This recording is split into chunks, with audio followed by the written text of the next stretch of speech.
Today we'll be looking at the early life and the current story of Modern Warfare's Valeria Garza, who is portrayed by Maria Camargo. Now, I've been working on these videos to expand our knowledge of the lore within Call of Duty. I've covered the stories of Modern Warfare and Black Ops from 1961 to 1984, and we have looked at the individual careers and the lives of Captain John Price, Sergeant McTavish, Commander Graves, and many more. In order to keep our videos fresh, we will be diving deeper into the history of some of these characters and learn more about them. Thank you for joining me, and welcome to the early life and the story of Valeria Garza. Valeria Garza was born in Las Almas, Mexico, and she is believed to be somewhere in her mid to late 30s. Now, not much is known about Valeria's youth. However, we do know that she's always had a lust for power, and when she was younger, she joined the Mexican military, but always looked for a way to get ahead of her peers and show that she was better than those around her. At some point in her military career, Valeria would join the Mexican Special Forces. One night, she would be approached by the son of La Araña, who ran the Araña cartel in Las Almas. She would be offered lots of money to work for them and on occasion provide intel, as well as protection when needed. Valeria saw this as an opportunity and worked alongside the cartel for a few years, and she recruited other members of the Mexican Special Forces to join her in her corruption. This would all come to an end, however, when the Mexican military were looking to capture the son of La Araña and planned a raid on his mansion. Valeria Garza's Red Squad would work in conjunction with Alejandro's Los Vaqueros unit in the raid. Valeria's team was meant to keep the peace and avoid any harm to any civilians during the raid. However, she and her squad would get to the son of La Araña first and would escort him to the mountains, where she would execute the son of La Araña and take over the drug trafficking trade in Mexico. She would also take the alias of El Sin Nombre and would lead from the shadows, becoming bigger and more powerful than La Araña cartel ever was.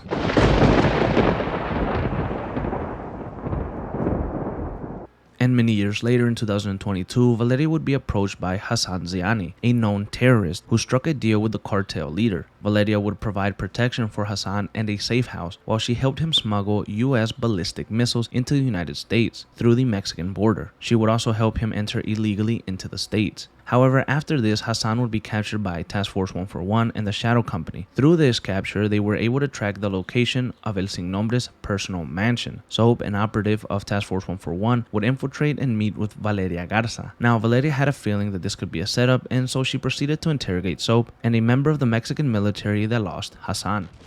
¿Y este quién es? Su nombre es Jabón. Él nos buscó. ¿Jabón? No mames. Y lo trajiste para acá, así nomás. Dice que tiene información.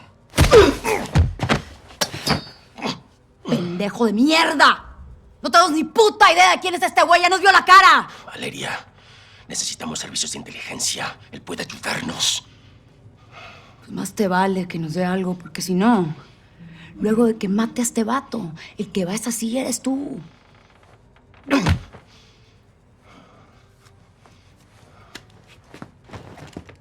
Niños! This is simple. I ask questions. You answer truthfully. Do not lie to me.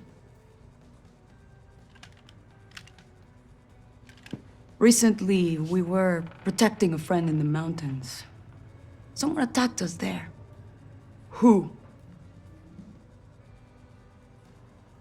Todo un caos, no vi. En inglés, pa'l gringo. I think it was the rivals cartel. Your turn, Blanquito. Who attacked us? It wasn't cartel. That was Mexican Special Forces. We found the bodies. Fuerzas Especiales. Now, how would an outsider know they were Mexican Special Forces and not you?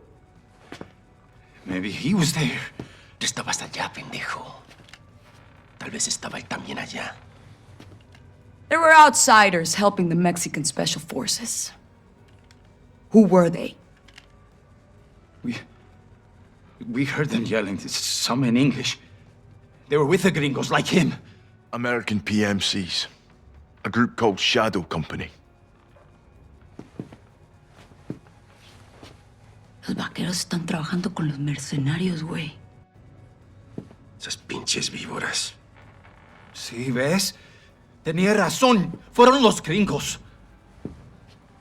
Can you prove the Shadow Company even exists, imbécil? How can I prove this? What about you? What proof do you have? Revise mi bolsillo.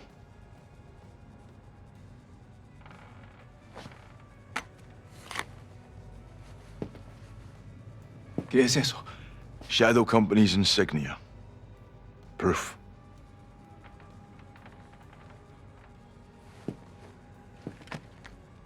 Who leads Shadow Company?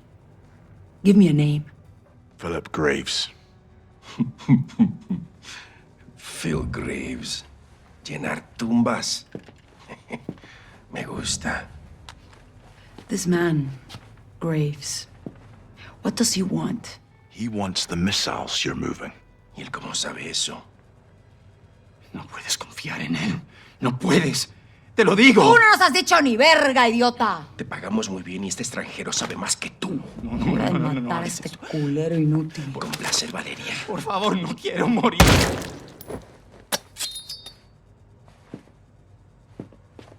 Qué bonito. Te vi bien ahí. Well done. Ahora sí a chambearle. After talking to Soap, Valeria would head into her private room and begin to plan her next moves. But before she knew it, Alejandro and Soap would grab her and she would be escorted out of the city. I don't know the targets. I'm a courier. I move things.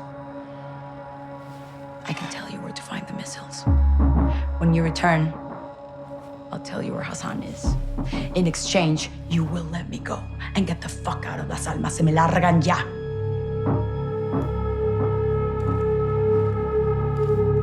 Deal.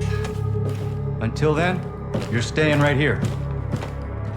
After giving up 2 of the missile locations to the team, she would wait patiently to be released. However, sometime later, she would hear members of the Shadow Company attacking Los Vaqueros and some shadows taunting her. She would remain trapped in the container until she heard Alejandro's voice an unknown amount of time later. After this, she would meet with the captain of Task Force 141, who forced her into revealing the final missile location.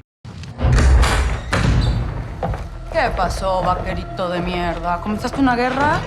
Te persigue la violencia a todas partes, me cae. No hice ningún trato contigo. Fueron ellos. Esa fue tu cagada, precisamente.